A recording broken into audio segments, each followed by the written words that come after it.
Hello बच्चों, आज हम लोग उपभोक्ता संतुलन की अवस्था का अध्ययन करेंगे। जैसे कि पिछली कक्षा में हमने अध्ययन किया था कि एक वस्तु की स्थिति में उपभोक्ता का संतुलन कहाँ पाया जाता है, उसी प्रकार जैसे हम जानते हैं कि उपभोक्ता कभी भी एक वस्तु का उपभोग नहीं करता, वो हमेशा एक से अधिक वस्तुओं का उपभोग करता है। यदि उस अवस्था में उपभोक्ता एक से अधिक वस्तुओं का उपभोग करे तो वह अपने आप को किस बिंदु पर संतुलन की अवस्था में प्राप्त करता है, इसका अध्ययन हम लोग आज करेंगे। एक वस्तु की स्थिति में हमने अध्ययन किया था कि संतुलन की अवस्था वो होती है जहाँ वस्तु की सीमांत उपयोगिता उस वस्तु को खरीदने के लिए खर्च की गई मुद्रा की सीमांत उपयोगिता के बराबर हो जाती है, या वस्तु की सीमांत उपयोगिता बटा वस्तु को खरीदने के लिए खर्च की गई मुद्रा की सीमांत उपयोगिता बराबर उस वस्तु की कीमत। अगर यह रेशियो, यह अनुपात हमें मिलता है तो यह भी वो अवस्था होती है जहां हमारा उपभोक्ता संतुलन की अवस्था में होता है। लेकिन क्योंकि हम जानते हैं कि उपभोक्ता एक से अधिक वस्तुओं का उपभोग करता है, तो वैसी स्थिति में हमारा उपभोक्ता संतुलन की अवस्था में उस बिंदु पे होता है जहाँ पर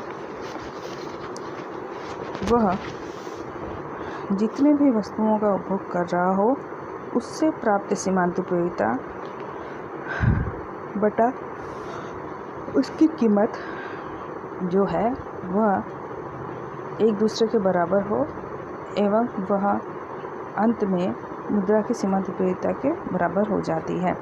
जैसे उपभोग की जाने वाली वस्तुओं की कीमतें एक समान होना और उपभोग की जाने वाली वस्तुओं की कीमतें असमान होना।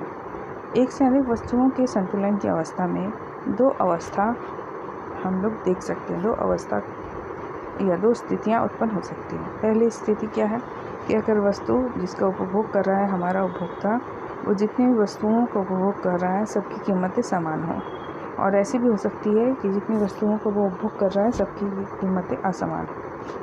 तो अगर जितनी वस्तुओं का वो उपभोग कर रहा है सबकी कीमतें समान हो तो किस अवस्था में वह अपने आप को संतुलन में प्राप्त करता है।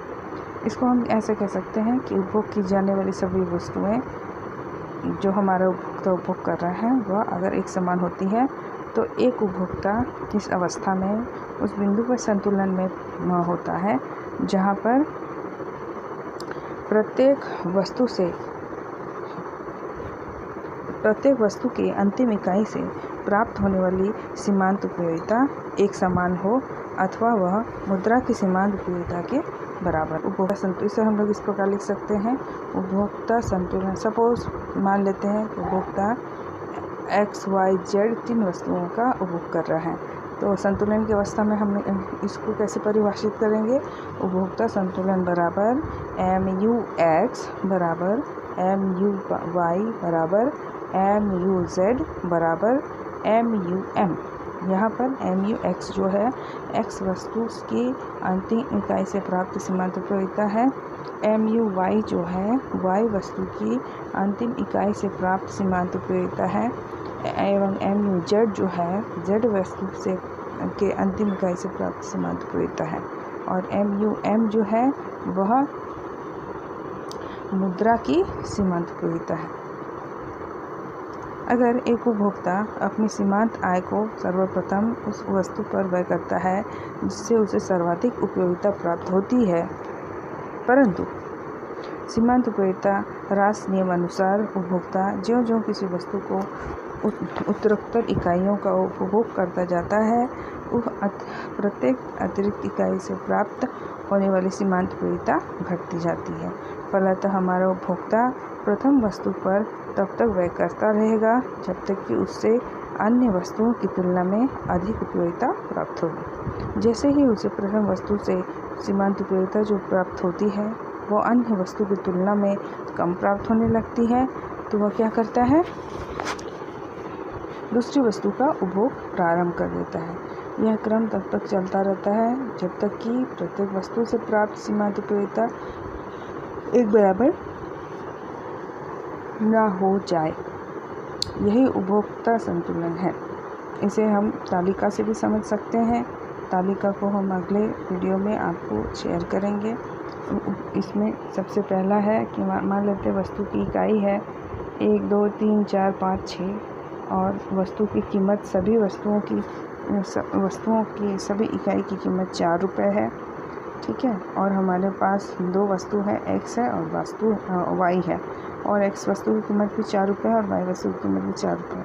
अब x वस्तु से प्राप्त सीमांत उपयोगिता जो है वह 24 है, 20 है, 16 है, 12 है, 8 है और 4 है, और y वस्तु से प्राप्त सीमांत उपयोगिता जो है वह 16 है, 14 है, 12 है, 10 है, 8 है और 6 है।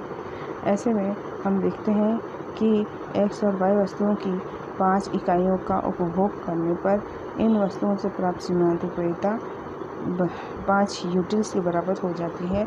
अतः x तथा y वस्तु की 5 इकाई का उपभोग से उपभोग को अधिकतम संतुष्टि प्राप्त होगी। मतलब देखिए पाँचवीं इकाई में x की भी सीमांत उपयोगिता 8 है और y की भी सीमांत उपयोगिता 8 है, तो अर्थात पाँचवें दोनों वस्तु का 5-5 इकाई का उपभोग करेगा तो उसकी कुल सीमांत उपयोगिता और संतुलन की अवस्था में अपने आप को प्राप्त करेगा।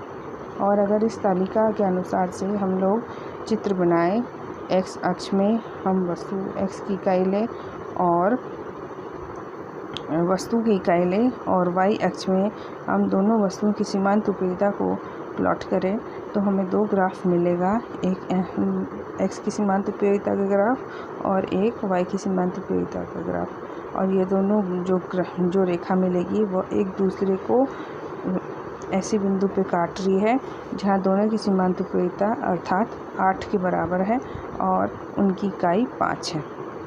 उपरोक्त तालिका से हम ये समझ रहे हैं कि x अक्ष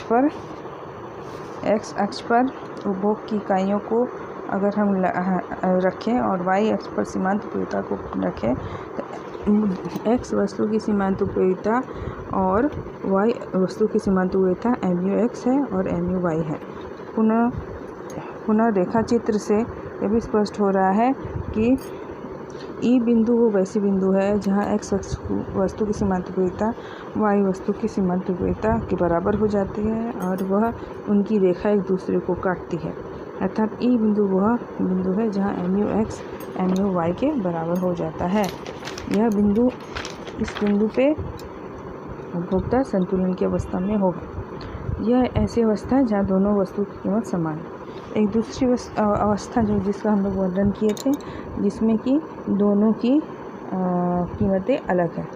अगर उपभोग करने जाने वाली वस्तुओं की कीमतें अलग अलग हैं तो इस अवस्था में उपभोक्ता उस अवस्था परिस्थिति में अपने आप को संतुलन की अवस्था में देखेगा जहाँ पर कि उसको उपभोग की जाने वाली जो वस्तु है उस पर खर्च करने वाली मुद्रा की प्रति इकाई सीमांत उपयोगिता उसके बराबर हो जाती है। जैसे कि हमने पहले भी कहा कि अगर x वस्तु का वो उपभोग कर रहा है तो x की सीमांत उपयोगिता और उसकी कीमत का जो रेशियो है, अनुपात है, वह y की सीमांत उपयोगिता बटा y की कीमत का अनुपात के बराबर हो जाएगा और यह दोनों जो है मुद्रा की सीमांत उपयोगिता के बराबर हो जाएगा। अब हम इस अवस्था की कल्पना कर सकते हैं जहाँ एक उपभोक्ता अपनी दी हुई आय से x तथा y दोनों वस्तुओं का उपभोग करता है और अब प्रश्न ये उठता है कि वह संतुलन की स्थिति को कैसे प्राप्त करेगा। तो वह संतुलन की स्थिति को ऐसे प्राप्त करेगा कि जहाँ क्योंकि x की सीमांत उपयोगिता और उसकी कीमत का अनुपात मुद्रा की सीमांत उपयोगिता के बराबर है और y की भी सीमांत उपयोगिता और उसकी कीमत का अनुपात मुद्रा की सीमांत उपयोगिता के बराबर है और यह दोनों एक दूसरे के बराबर है। तो यह वह अवस्था है जहाँ पर उपभोक्ता संतुलन की स्थिति को प्राप्त करेगा। अगर x y से भी अधिक वस्तु है तो यह क्रम बढ़ता जाएगा। MU1/2 P1 बराबर MU2/P2 बराबर MU3/P3 बराबर MU4/P4 और ये चलता रहेगा MUN/Pn और ये बराबर होगा मुद्रा की सीमांत उपयोगिता की। ठीक है बच्चों, तो ऐसी स्थिति में हम ये देख लें कि 2 अवस्था में संतुलन की अवस्था का हमने अध्ययन किया। अगली कक्षा में हम इसे ग्राफ के द्वारा समझाएंगे। धन्यवाद।